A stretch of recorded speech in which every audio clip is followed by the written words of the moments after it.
This is the Antigravity A1 drone. It's the world's first 8K 360 drone. Okay, let me stop right there. You've probably heard that line on every single video, right? So have I, since December 4th of 2025. And oh yeah, I already know that you know something about this drone. But today, I'm going to show you 10 things that you don't know about this drone. I have unpacked this drone, I've updated it, I've played with it, I've got frustrated with it, I've flown it, I've folded it, I've crashed it, I've burned it, I've broke it, I've fixed it, I've learned it, and now I own it. And all of these things are exactly what you need to know before you buy this drone. So, are you ready for this? Let's go.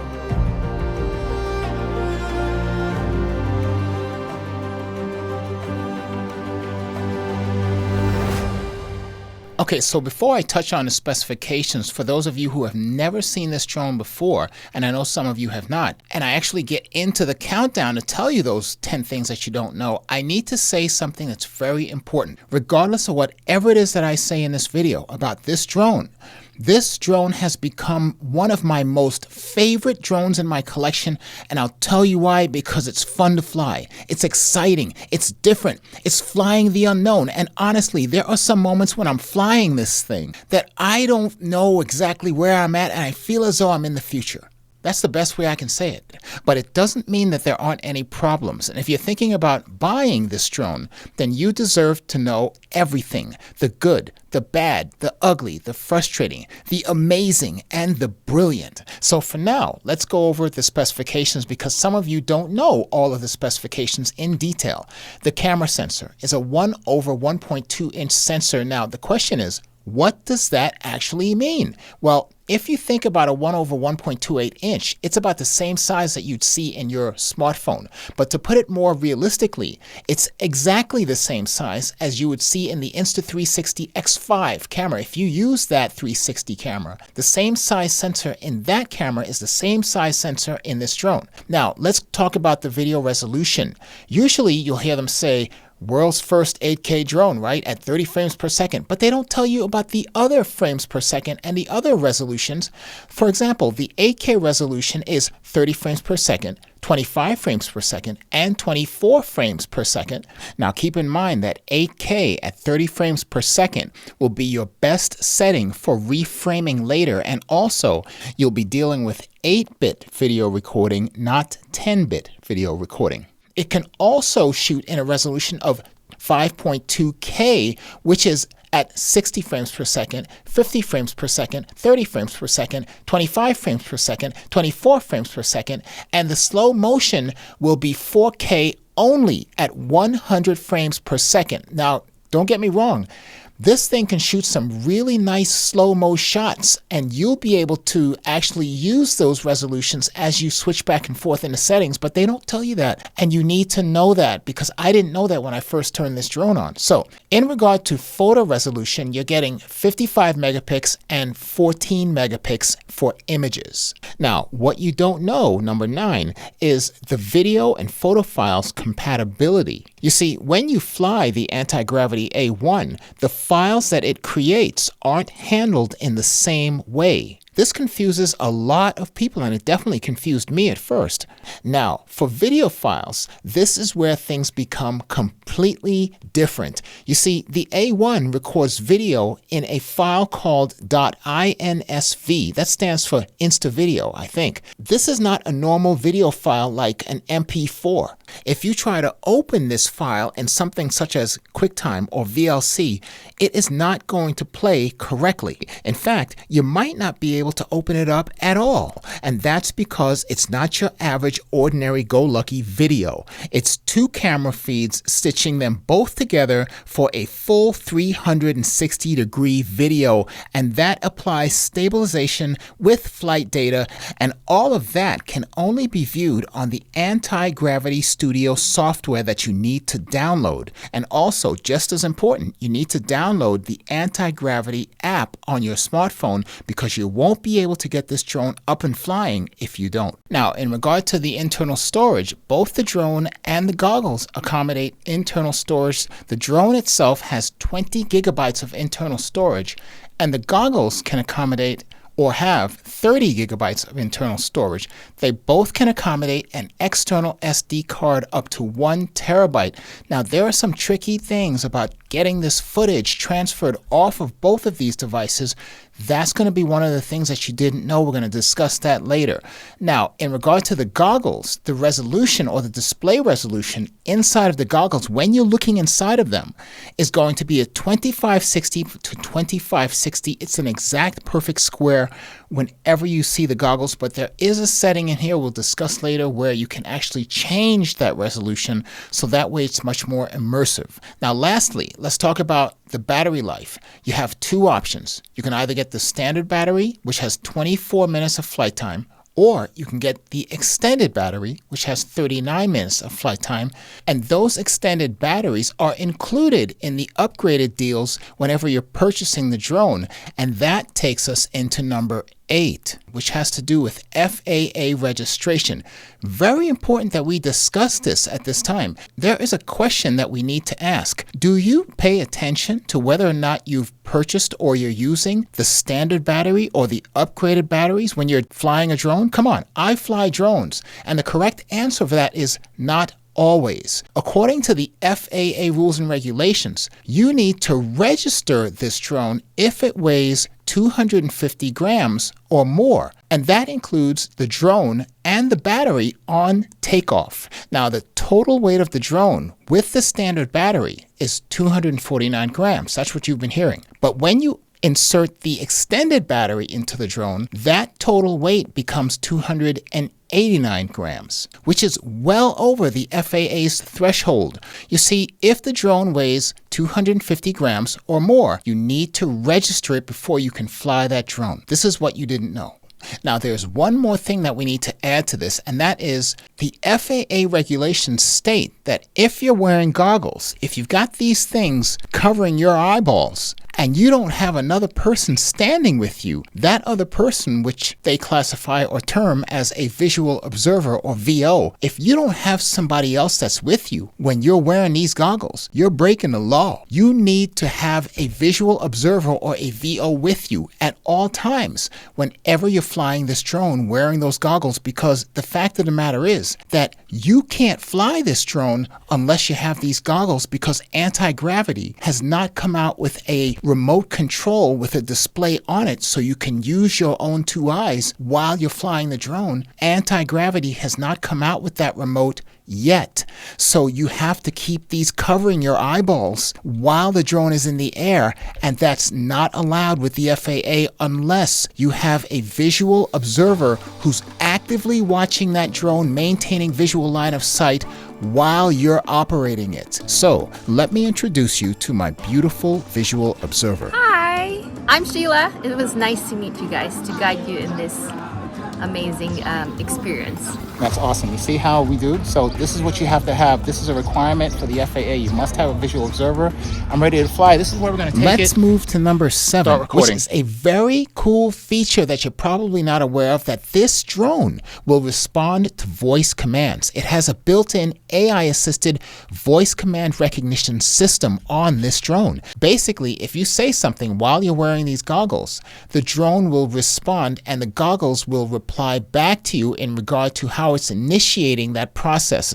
Now, Antigravity provided a list of these voice commands, but there were only just a few of them on the list, and most of the videos that you see on YouTube will tell you about the voice command, but they'll only tell you about one, and that is takeoff. But there are so many other voice commands that I found, and I made a list of them and put them in my video description. This is a very cool feature that it just blew my mind, because I was basically hands-free, saying certain things such as start recording, start screen recording. All of those things save time, and all you have to do really is just talk to it and it will respond in the correct way. Number 6 has to do with your camera settings. Now, there's something that every single A1 owners should know. Currently, there are no ND filters available for this drone. Now, normally, ND filters will help you control the amount of light that's entering into the camera, so that way you can maintain the proper shutter speed and achieve a much smoother cinematic footage. Since ND filters are not available for the A1 right now, getting the most out of this camera often comes down to how you configure the camera settings. Now, there are two modes. There is auto and there is Pro mode. Pro mode is a manual mode that allows you to make certain settings, so that way you'll be able to achieve the best results in your image, in your video image. So I took this drone out for testing, and I want to show you something that you don't know, that I didn't know, and Antigravity may not know. Now, if you notice on the top right that I have my Pro settings already, for some reason this keeps changing. It's now at 1/800 for my shutter speed, and the Kelvin, if you look at it, temperature, says 5,200 Kelvin. Now, my ISO is at 100. I want to see if it keeps the same setting, but there is a glitch, because whenever I go back into the menu settings, for example, and I want to, let's say, go to my camera parameters, I see that I'm still in Pro mode, but when I go back to my main view and I say, for example, voice command exposure compensation, then it goes right to auto. And this is something I've been trying to tell Antigravity, that it is switching to auto whenever it is that I go into certain voice commands. It does not stay within the same Pro settings that I'm hoping to have whenever it is that I constantly am flying and I just want to have my same settings there constantly. If I go back to Pro mode now, then those settings that I just mentioned should still be there, hopefully. And you see that it's still at 1/800, and my Kelvin is at 5,200 Kelvin. Now, it does still stay, but I noticed that there's some inconsistency there. I'll be testing this later just to see and make sure that this remains consistent. Okay, so let me throw number 5 in while we're still on 6, and that has to do with recording audio directly into the goggles. Now, the goggles have a built-in microphone, and the microphone is exceptional because you're listening to it right now in post, and I haven't done any post-editing on the audio or any equalization or anything. Zero. And this is what's coming directly from the goggles. It's clear, or should I say sometimes it's clear, depending on how you're speaking into it, but it's exceptionally clear for a microphone that you don't have to have either attached or wearing it on your lapel as a Bluetooth microphone or something of that. It sounds really good. And that's something that you may not know, that you do not really need an external microphone or a Bluetooth microphone unless you want to have the audio much better. You can use the microphone that's on the goggles right now and record your audio that will be recorded into the video file, okay? Let's get up and flying and see exactly what we can do. Oh, you have eyes on my drone? Actually, That's my visual observer. It's over there. Flight mode. Takeoff. Home point updated. Okay, I'm actively recording at this time.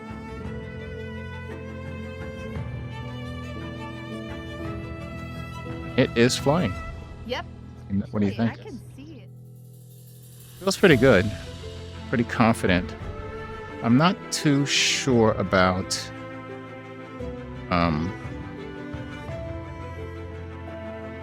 I'm fine. Let's turn a little bit over the water. Wow.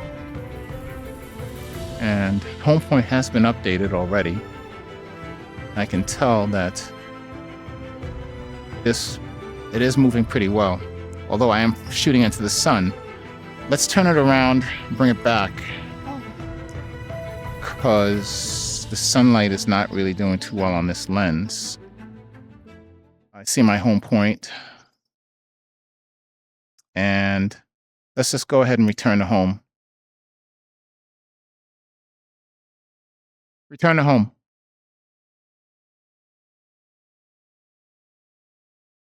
Did you just see that? The manual settings that I had for my video changed to the automatic settings just like that when I initiated return to home. Anti-gravity, are you watching this video? It just happened. So you see that the automatic settings will allow me to, the voice command will allow me to return to home. That's exactly what it's doing right now. You see that the manual settings that I had for video were interrupted because of the automatic settings that kicked in whenever it is I initiated a return to home. Now, this may be a philosophical thinking on Anti-Gravity's part that they want to have the automatic settings as default. Anti-Gravity, you're listening. You saw this. So therefore, you have to understand that the average ordinary user may take advantage of those automatic settings, but the pro users will always want their settings to remain the same. Now, let's talk about something called Remote ID. Now, some of you already know what Remote ID is because you've been lucky enough to watch my videos in regards to the Part 107 exams. But most of you do not know what Remote ID is. So here it is. Remote ID is a broadcast of information. It's broadcasting the identity of the drone and also the location, the speed, the altitude, and whoever the person is that's operating the drone. It will broadcast that person's location. That's called the control point. Now, the question is that does this drone have Remote ID as standard built in? Well, some of you are saying yes, some of you are saying no, and the others are saying, I don't know.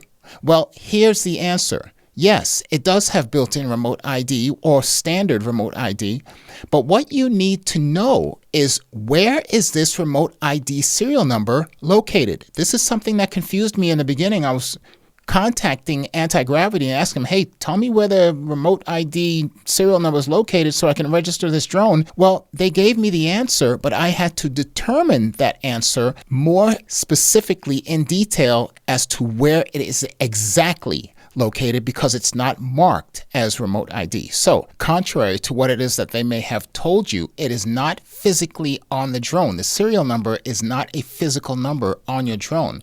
It is a number that you'll have to go into your Anti-Gravity app to locate. Now, this could be a little tricky, so let me give you the precise instructions.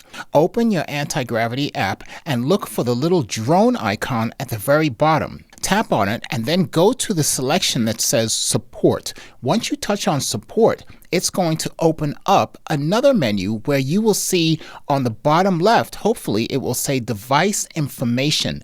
If you touch on that, you will now be able to see your Remote ID serial number. It does not say Remote ID serial number. It will only say Product Serial Information, and this can be confusing. But you now know that if you need to register your drone with the FAA because you're using an extended battery or something of that nature, you can go to the Anti-Gravity app and register the Remote ID serial number because that is the only serial number that the FAA will accept as being valid. Now, number 3 has to do with firmware updates. This is probably the most important bit of information that you don't know. You see, when you have the drone, the goggles, the motion grip, and the batteries, let me say that again, and the batteries, all of those devices need to be updated because if you do not, you will not be able to fly that drone first off. You have to update all of these things on your home Wi-Fi network before you take that drone out and go fly it. So what you don't know initially is that you need to update all of these things on the mobile app and also within the goggles that you're wearing. It will give you the instructions to perform the updates. Now, there's a key thing that you need to remember. Make sure that all of the batteries on everything, the remote control, the goggles, the drone, everything that has to have a battery installed on it or using a battery needs to have that battery fully charged. If you don't, then you may have a potential problem whenever it is that the battery runs out in the middle or during a firmware update, and you'll have to just find yourself with a drone that holds the same value as a concrete brick. So do yourself a big favor. Before you fly that drone impulsively, make sure that you update all of the firmware on every single device so you won't have a problem when you get out in the field and you'll be able to fly that drone with a lot of fun and freedom. Number 2 is a hidden secret from Antigravity, and it has to do with connecting an external monitor while flying this drone. If you've flown an Antigravity A1, you're probably already aware that one of the coolest features is that other people can see what the drone sees without having to wear the goggles. The outside of the vision goggles includes a built-in display allowing spectators or standbys to watch the live feed from the drone while you're flying. It's a great feature because it turns it into a normal solo FPV experience into something that where everyone can enjoy. But here's the thing, the display is so small that it only allows one person to be able to view the camera feed from what the drone is seeing.